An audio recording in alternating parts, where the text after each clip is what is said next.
আসসালামু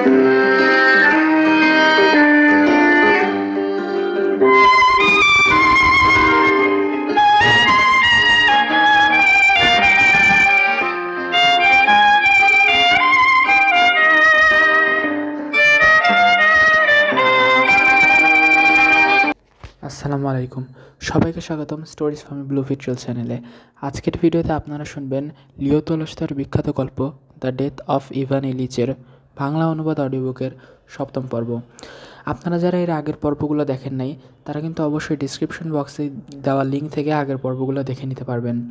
এবং আপনারা যারা আমাদের চ্যানেলে নতুন আছেন, তারা কিন্তু অবশ্যই চ্যানেলটাকে সাবস্ক্রাইব করে রাখুন, কারণ আমাদের চ্যানেলে এরকম এই গল্পের থেকে আরও ভালো এবং অসাধারণ কিছু সাইকোফিলসফিক্যাল ক্লাসিক্যাল উপন্যাস, নোভেল, বই ইত্যাদি আসতে চলেছে। আর যারা আমাদের সঙ্গে এতদিন ছিলেন, সবাইকে অসংখ্য ধন্যবাদ এতদিন সাথে থাকার জন্য।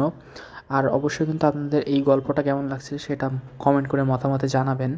এবং যারা আপনাদের এরকম পরিচিত জনেরা বা বন্ধুবান্ধব আছে যারা এই ধরনের বই পড়তে আগ্রহী, তাদের কাছে কিন্তু অবশ্যই ভিডিওটা শেয়ার করে দেবেন, কারণ হয়তো তারা এরকম কোনো কিছুই খুঁজছিল কিন্তু পাচ্ছিল না।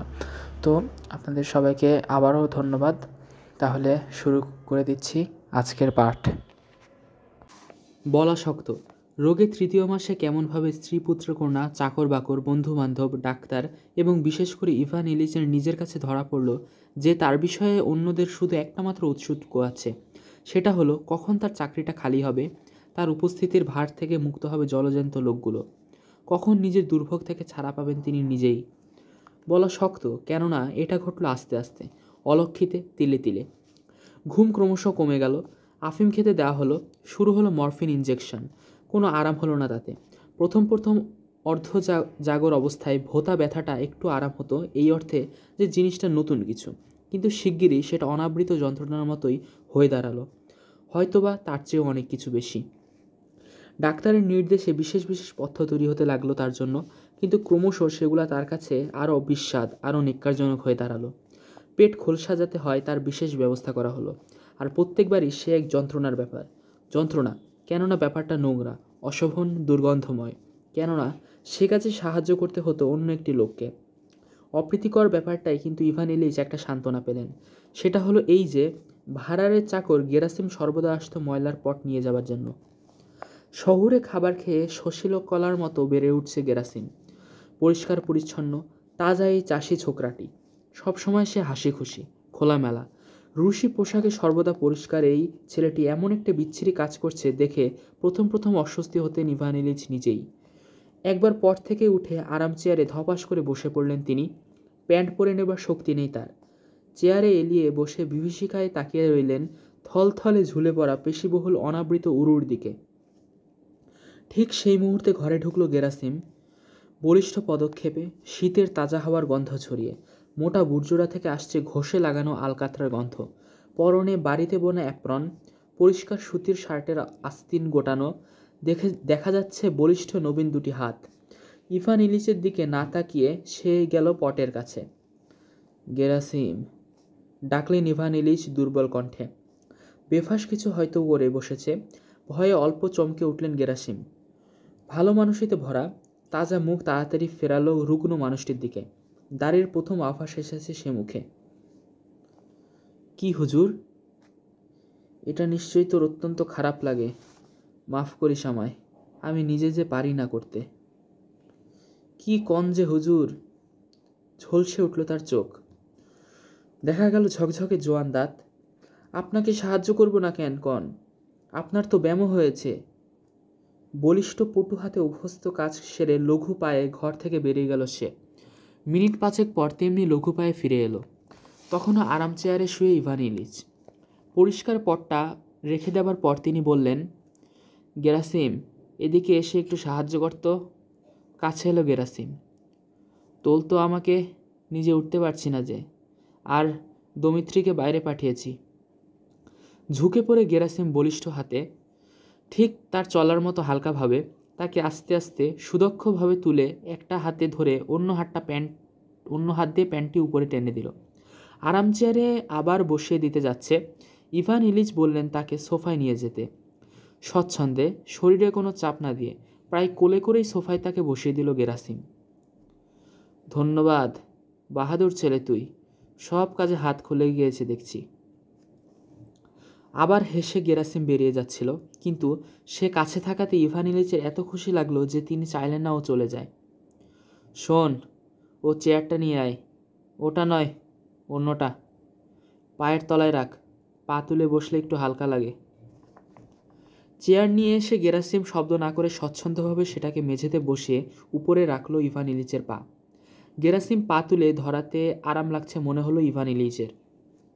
পা তুলে বসলে ভালো লাগে, বললেন ইভান ইলিচ। বালিশটা এনে দে, পায়ের তলায় দে তো একটু। কথা মতোই করলো গেরাসিম। রোগীর পা আবার তুলে বালিশটাই রাখলো তলায়। গেরাসিম পা তুলে ধরাতে আবার ভালো লাগলো ইভান ইলিচের। পা নামিয়ে দিতে খারাপ লাগলো। জিজ্ঞেস করলেন, গেরাসিম, তুই এখন কাজে ব্যস্ত? না হুজুর, বলল গেরাসিম।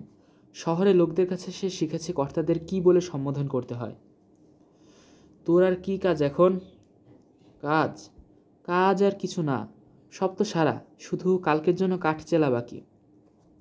আমার পা দুটো এভাবে কিছুক্ষণ ধরে তুলে রাখতে পারিস? কেন পারবো না হুজুর।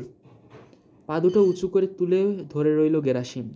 ইভান ইলিচ কল্পনা করলেন এরকমভাবে থাকলে ব্যথাটা চলে যায় একেবারে। আর কাঠচেলার কি হবে? সে নিয়ে মাথা ঘামাবেন না হুজুর, তার সময় পাবো। গেরাসিমকে বসিয়ে নিজের পা দুটো ধরে রাখতে বললেন ইভান ইলিচ। কথা চালালেন তার সঙ্গে। আর সত্যি অদ্ভুত মনে হলো, গেরাসিম পা ধরে থাকলে সত্যি সত্যি আরাম লাগে। এরপর থেকে গেরাসিমকে ডাকিয়ে তার কাঁধে পা দুটো রাখতে বলতেন ইভান ইলিচ। ভালো লাগতো কথা বলতে ছোকরার সঙ্গে। গেরাসিম এটা করতো অনায়াসে, সাগ্রহে, এত সহজে ও স্বচ্ছন্দে যে মনে নাড়া লাগতো ইভান ইলিচের।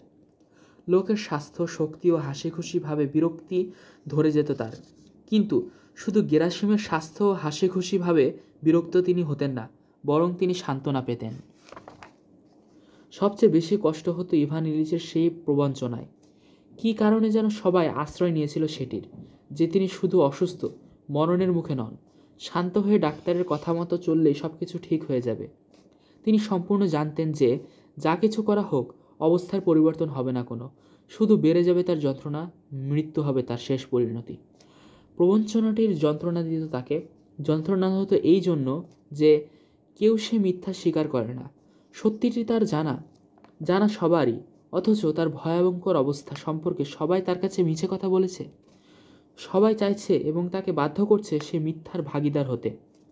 এই প্রবঞ্চনা, আসন্ন মৃত্যুর আগে তার প্রতি এই প্রবঞ্চনা, যা তার মৃত্যুকাণ্ডের ভয়ঙ্কর গাম্ভীর্যকে কুলসিত করে লোকজনের দেখতে আসার স্তরে নামিয়ে দিচ্ছে দরজার পর্দা আর ডিনারের স্টারজন খাবারের স্তরে। এতে অকথ্য যন্ত্রণা হতো তার। আর আশ্চর্য, ওরা যখন ওকে নিয়ে তাদের বুজরুকি চালাতো, তখন কতবার না তিনি প্রায় চেঁচিয়ে বলে ফেলতেন, আর একটু হলে। আর ঠকাতে হবে না, তোমাদের জানতে বাকি নেই, আমারও জানা যে আমি মরতে চলেছি। ঠকানোটা অত্যন্ত বন্ধ করলে পারো। কিন্তু বলার মতো বুকের পাটা কখনো তার হয়নি। বুঝতে তিনি পারতেন যে তার ভয়ঙ্কর দারুণ মৃত্যুকাণ্ডকে লোকে কুলসিত করে নামিয়েছে একটা অপ্রীতিকর স্তরে। যে শালীনতার গোলামি তিনি করে গেছেন সারা জীবন, সেই শালীনতা বশেই তারা সেটা টেনে নামিয়েছে যেন ওটা খানিকটা শালীনতা ক্ষুণ্ণতার ব্যাপার। তিনি দেখলেন তার জন্য দুঃখ পায় না কেউ, কেননা তার অবস্থা বোঝবার মাথা ব্যথাও কারণ নেই।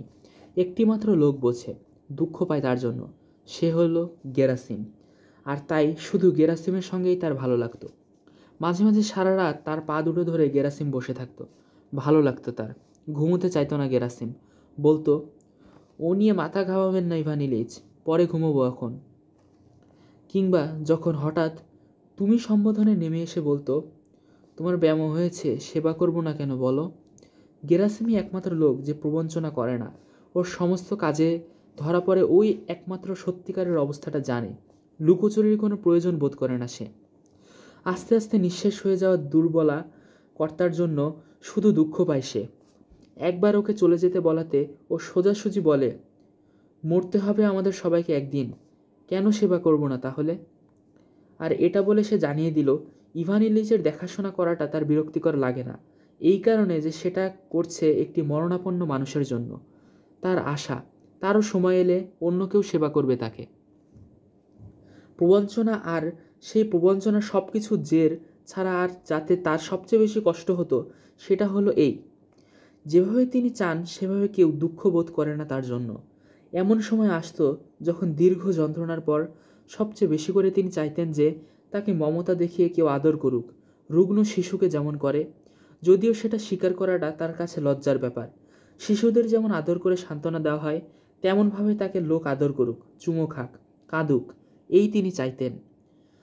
তার জানা ছিল তিনি আদালতের ভারী একটি সদস্য, পাক ধরেছে দাড়িতে, আর তাই এমন হওয়াটা অসম্ভব, কিন্তু তবু চাইতেন সেটা। আর গেরাসিমের সঙ্গে তার সম্পর্কে অনেকটা এই ধরনের কিছু ছিল, তাই এতে তিনি সান্ত্বনা পেতেন। ইভান ইলিচ চাইছেন কাঁদতে, আদর আর কান্না কাটতে, কিন্তু এই এলেন সেবেক তাকে দেখতে, সহকর্মী সেবেক, আদালতের সভ্য, আর কেঁদে আদর করার চেষ্টা না করেই ইভান ইলিচের মুখে আনতেন কঠিন গম্ভীর চিন্তাশীল একটা ভাব, আর শুধু অভ্যাসবশে আপিল কোর্টের রায়ের তাৎপর্য নিয়ে নিজের মত প্রকাশ করতেন, আর জেদ করে সে মত ধরে থাকতেন। নিজের আশপাশের ও তার নিজের ভেতরকার এই প্রবঞ্চনা সবচেয়ে বেশি করে বিষিয়ে দিয়েছিল জীবনের শেষ কটি দিন।